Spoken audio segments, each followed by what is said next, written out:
ಇನ್ನು ಕೇಂದ್ರ ಚುನಾವಣಾ ಆಯೋಗದ ವಿರುದ್ಧವಾಗಿ ರಾಹುಲ್ ಗಾಂಧಿ ಮತ್ತೆ ಸಮರ ಸಾರಿದ್ದಾರೆ. ಅದರಲ್ಲೂ ಈ ಬಾರಿ ಬಹಳ ದೊಡ್ಡ ಸಮಾವೇಶ ಅಥವಾ ಒಂದು ಪ್ರತಿಭಟನಾ ಹೋರಾಟದ ಮುಖೇನವಾಗಿ. ಹೌದು, ಮತಗಳವು ವಿರುದ್ಧ ಅಭಿಯಾನದ ಮುಖೇನವಾಗಿ ಬಿಜೆಪಿ ವಿರುದ್ಧ ಕೈ ನಾಯಕರು ಗುಡುಕ್ತಾ ಇದ್ದಾರೆ. ಅದರಲ್ಲೂ ಇವತ್ತು ನಡೆದಂತಹ ಈ ಪ್ರತಿಭಟನೆಯಲ್ಲಿ ಮಹದೇವಪುರ ಜೊತೆಗೆ ಆಳಂದ ಮತಗಳವು ಬಗ್ಗೆ ಪ್ರಸ್ತಾಪಿಸಿರುವಂತಹ ರಾಹುಲ್ ಗಾಂಧಿ ಚುನಾವಣಾ ಆಯೋಗ ಸರಿಯಾಗಿ ಉತ್ತರ ಕೊಡ್ತಿಲ್ಲ ಅಂತ ಆರೋಪಿಸಿದ್ದಾರೆ ಕೂಡ.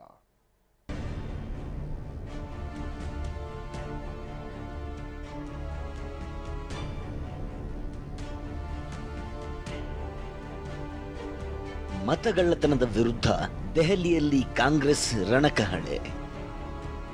ಖರ್ಗೆ ರಾಹುಲ್ ನೇತೃತ್ವದಲ್ಲಿ ಬೃಹತ್ ಪ್ರತಿಭಟನೆ.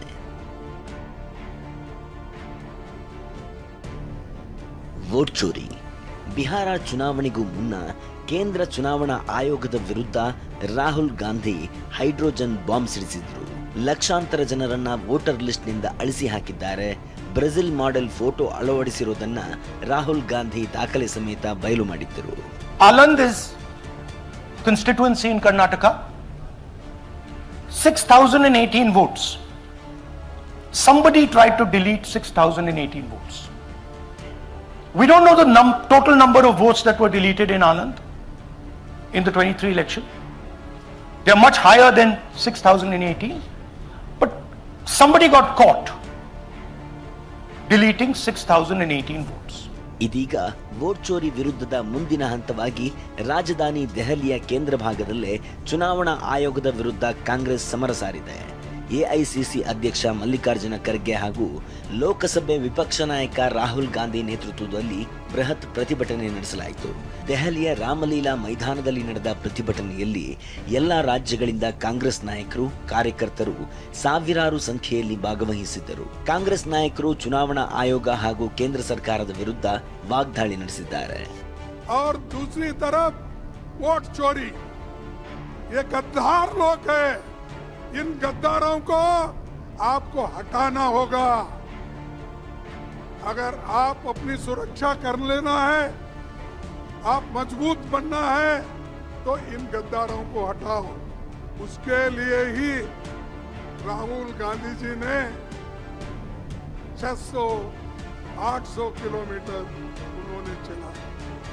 कर्नाटक में हमने दिखाया लोकसभाएं चोरी की गई. महाराष्ट्र में दिखाया वोटर डिलीशन हुआ, वोटर एडिशन हुआ, लाखों वोट इधर से गायब हो जाते हैं. महाराष्ट्र में लाखों वोट ऐड हो जाते हैं.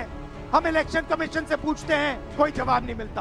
मैं चुनौती देती हूं, एक सही चुनाव लड़ लें, बैलेट पे लड़ लें, तो ये खुद जानते हैं कि कभी नहीं जीत पाएंगे. आज आपको मायूस होने की जरूरत नहीं है कि बिहार का चुनाव हार गए, क्योंकि पूरा देश देख रहा है कि ये चोरी से जीतते हैं. ರಾಜ್ಯದಿಂದ CM Siddaramaiah, DCM DK Shivakumar ಹಾಗೂ ಸಚಿವರು, ಶಾಸಕರು ಪ್ರತಿಭಟನೆಯಲ್ಲಿ ಭಾಗವಹಿಸಿದ್ದಾರೆ. ಅಲ್ಲದೆ ತೆಲಂಗಾಣ ಸಿಎಂ ರೇವಂತ್ ರೆಡ್ಡಿ, ಹಿಮಾಚಲ ಪ್ರದೇಶ ಸಿಎಂ ಸುಖವಿಂದರ್ ಸಿಂಗ್, ಎಲ್ಲಾ ರಾಜ್ಯಗಳ ಪಿಸಿಸಿ ಅಧ್ಯಕ್ಷರು, ಶಾಸಕರು, ಕಾರ್ಯಕರ್ತರು ಭಾಗಿಯಾಗಿದ್ದರು.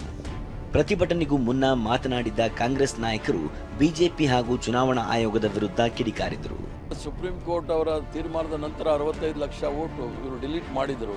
ಅದಕ್ಕಿಂತ ದೊಡ್ಡ ಉದಾಹರಣೆ ಬೇಕಾ? ಎಲೆಕ್ಷನ್ ಮತದಾರ ಪಟ್ಟಿಯಲ್ಲಿ 65 ಲಕ್ಷನ ಡಿಲೀಟ್ ಮಾಡಿ ಇವರು ಗೆಲ್ಲೋದೇನು ದೊಡ್ಡ ವಿಚಾರ ಅಲ್ಲ. ಹರಿಯಾಣ ಉದಾಹರಣೆ ತೆಗೆದುಕೊಂಡ್ರೆ 8 ಕ್ಷೇತ್ರದಲ್ಲಿ 23,000 ವೋಟ್ಗಳನ್ನು ಕಳ್ಳತನ ಮಾಡಿದ್ದಾರೆ.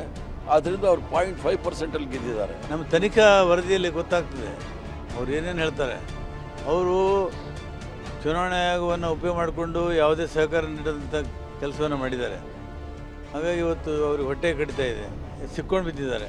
ಅದಕ್ಕೆ ಅವ್ರಿಗೆ ಬೇಜಾರಾಗಿದೆ, ಈ ಥರ ಹೇಳ್ತಾ ಇದ್ದಾರೆ. ವೋಟ್ ಚೋರಿ ವಿಚಾರವಾಗಿ ವೋಟ್ ಚೋರ್ ಗದ್ದಿ ಚೋರ್ ಎಂದು ಏನು ರಾಹುಲ್ ಗಾಂಧಿಯವರು ವಿತ್ ಪ್ರೂಫ್ ಸಮೇತ ಕೇಂದ್ರ ಸರ್ಕಾರಕ್ಕೆ, ಎಲೆಕ್ಷನ್ ಕಮಿಷನ್ಗೆ ಪ್ರತಿಯೊಂದು 4-5 ಚುನಾವಣೆ, ಹರಿಯಾಣ ಆಗಿರ್ಬೋದು, ಅದು ಕರ್ನಾಟಕದಲ್ಲಾಗಿದ್ದಾಗಿರ್ಬೋದು, ಮಹಾರಾಷ್ಟ್ರ ಆಗಿರ್ಬೋದು, ಬಿಹಾರ್ ಆಗಿರ್ಬೋದು, ಕೇಳಿದಂಥ ಪ್ರಶ್ನೆಗಳಿಗೆ ಕೇಂದ್ರ ಸರ್ಕಾರ ಆಗಲಿ ಪಾರ್ಲಿಮೆಂಟಲ್ಲಿ ಚರ್ಚೆ ಮಾಡೋಕ್ಕೆ ರೆಡಿ ಇಲ್ಲ. ದೇಶವನ್ನು ಜಾಗೃತ ಮಾಡ್ತಕ್ಕಂಥ ಒಂದು ಮಹತ್ವದ ಕಾರ್ಯಕ್ರಮ ಆಗಿದೆ.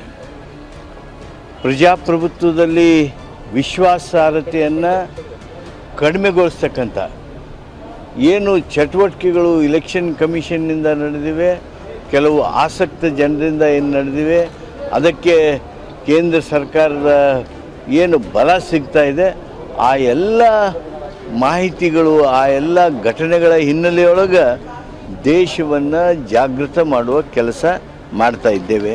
ವೋಟ್ ಚೋರಿ ಅಲ್ಲ, ಕೇಂದ್ರ ಬಿಜೆಪಿ ಸರ್ಕಾರ ಮತ್ತು ಎಲೆಕ್ಷನ್ ಕಮಿಷನ್ ವೋಟಿನ ಡಕಾಯಿತಿ ಮಾಡಿದ್ದಾರೆ, ವೋಟನ್ನು ಲೂಟಿ ಮಾಡಿದ್ದಾರೆ. Bangalore central parliament constituency Mahadeva ಕ್ಷೇತ್ರದಲ್ಲಿ ಒಂದೇ ಒಂದು ಕ್ಷೇತ್ರದಲ್ಲಿ 1 ಲಕ್ಷ ವೋಟನ್ನು ಕದಿಯುವಂಥ ಕೆಲಸ ಬಿಜೆಪಿ ಸರ್ಕಾರ ಎಲೆಕ್ಷನ್ ಕಮಿಷನ್ ಶಾಮೀಲಾಗಿ ಮಾಡಿದ್ದಾರೆ. ಬಿಜೆಪಿಯವರು ವೋಟ್ ಚೋರಿ ಮಾಡಿ ಈ ದೇಶದಲ್ಲಿ ಹಲವಾರು ರಾಜ್ಯಗಳಲ್ಲಿ ಅಧಿಕಾರಕ್ಕೆ ಬಂದಿದ್ದಾರೆ. ಅದಕ್ಕೆ ನಾವು ಸಾಕ್ಷಿ ಸಮೇತ ಈ ದೇಶದ ಮುಂದೆ ಇಟ್ಟಿದ್ದೀವಿ. ಬ್ರೆಜಿಲ್ ಲೇಡಿ ಲ್ಯಾರಿಸಾ ಅನ್ನೋ ಲೇಡಿ ಇಂಡಿಯಾಗೆ ಬಂದಿಲ್ಲ, ಆದರೆ 22 ವೋಟರ್ ಕಾರ್ಡಲ್ಲಿ ಆಕೆ ಫೋಟೋ ಇದೆ, 10 ಪೋಲಿಂಗ್ ಸ್ಟೇಷನಲ್ಲಿ ವೋಟು ಹಾಕ್ಬಿಟ್ಟಿದ್ದಾರೆ. ಗೆದ್ದಾಗ ಮಾತ್ರ ಇವಿಎಂ ಸರಿ ಇರುತ್ತೆ ಎಂದು ಅಶೋಕ್ ಟಾಂಗ್. ಮತಗಳ್ಳತನದ ವಿರುದ್ಧ ಕಾಂಗ್ರೆಸ್ ಪ್ರತಿಭಟನೆಗೆ ವಿಧಾನಸಭೆ ವಿಪಕ್ಷ ನಾಯಕ ಆರ್ ಅಶೋಕ್ ಕಿಡಿಕಾರಿದ್ದಾರೆ. ಬೆಂಗಳೂರಿನಲ್ಲಿ ಮಾತನಾಡಿದ ಅವರು, ಚುನಾವಣೆ ಗೆದ್ದಾಗ ಮಾತ್ರ ವೋಟಿಂಗ್ ಮಷಿನ್ ಸರಿ ಇರುತ್ತೆ, ಸೋತಾಗ ಮಾತ್ರ ವೋಟಿಂಗ್ ಮಷಿನ್ ಸರಿ ಇರಲ್ವಾ ಅಂತ ಪ್ರಶ್ನಿಸಿದ್ದಾರೆ. ಸ್ವತಃ ಕಾಂಗ್ರೆಸ್ ಅವರೇ ಈ ದೇಶವನ್ನು 50-60 ವರ್ಷ ಆಳಿದ್ದಾರೆ, ಹಾಗೂ ಎಲೆಕ್ಟ್ರಾನಿಕ್ ವೋಟಿಂಗ್ ಮಿಷನ್ ಈಗಲೂ ಇದೆ. ಚುನಾವಣೆ ಗೆದ್ದಾಗ ಮಾತ್ರ ಅದು ವೋಟಿಂಗ್ ಮಿಷನ್ನು ಸರಿ ಇರ್ತದೆ, ಸೋತೋದ ತಕ್ಷಣವೇ ವೋಟಿಂಗ್ ಮಿಷನ್ ಸರಿ ಇಲ್ಲ. ಈಗ ಉತ್ತರ ಪ್ರದೇಶದಲ್ಲಿ ಸಮಾಜವಾದಿ ಪಾರ್ಟಿನೇ ಜಾಸ್ತಿ MP ಸೀಟ್ ತಗೊಂಡಿರೋದು, ಅಲ್ಲಿ ವೋಟ್ ಚೋರಿ ಆಗಲ್ಲ. ಕಾಂಗ್ರೆಸ್ ಪಾರ್ಟಿ ಇಡೀ ದೇಶದಲ್ಲಿ ಕಳೆದ 3 ಎಲೆಕ್ಷನ್ನಲ್ಲಿ ಸತತವಾಗಿ ಸೋಲು ಅನುಭವಿಸ್ತಾ ಇದೆ. ಇನ್ನು ದೆಹಲಿಗೆ ತೆರಳುವ ವಾಹನಗಳನ್ನು ಪೊಲೀಸರು ತಡೆಯುತ್ತಿದ್ದಾರೆ ಅಂತ ಡಿಕೆ ಶಿವಕುಮಾರ್ ಆರೋಪಿಸಿದ್ದಾರೆ. ಇದಕ್ಕೆ ತಿರುಗೇಟು ಕೊಟ್ಟ ಆರ್ ಅಶೋಕ್, ಅನುಮತಿ ಪಡೆದಿರುವ ಕಡೆ ಅವರು ಹೋರಾಟ ಮಾಡಬೇಕು ಅಂದರು. ಬಿಜೆಪಿಯವರು ಕೇಂದ್ರ ಸರ್ಕಾರ ಬೆಂಗಳೂರು ಡೆಲ್ಲಿಗೆ ಬರೋ ವಾಹನಗಳನ್ನೆಲ್ಲ ತಡೆದಿದ್ದಾರಂತೆ. ಈಗ ಬೆಳಗ್ಗೆ ಬಂದಂಥ ಮಾಹಿತಿ ನನಗೆ, ಯಾರು ಎಂಟ್ರಿ ಮಾಡೋಕ್ಕೆ ಬಿಡ್ತಾ ಇಲ್ಲ ವೆಹಿಕಲ್ಗಳು ಅಂತೇಳಿ.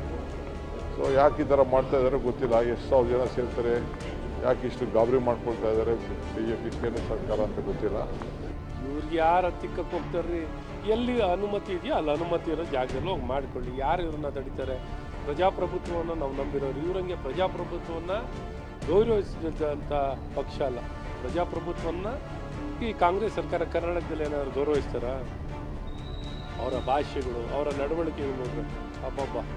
ಮತಗಳ್ಳತನದ ಬಗ್ಗೆ ಗಂಭೀರ ಆರೋಪ ಮಾಡಿರೋ ರಾಹುಲ್ ಗಾಂಧಿ ಇಂದು ದೆಹಲಿಯಲ್ಲೇ ಬಿಜೆಪಿ ಹಾಗೂ ಚುನಾವಣಾ ಆಯೋಗದ ವಿರುದ್ಧ ಶಕ್ತಿ ಪ್ರದರ್ಶನ ಮಾಡಿದ್ದಾರೆ. ವೋಟ್ ಚೋರಿ ಬಗ್ಗೆ ಕಾಂಗ್ರೆಸ್ನ ವರಿಷ್ಠ ನಾಯಕರು ವಾಗ್ದಾಳಿ ನಡೆಸಿದ್ದಾರೆ. Bureau report, TV9.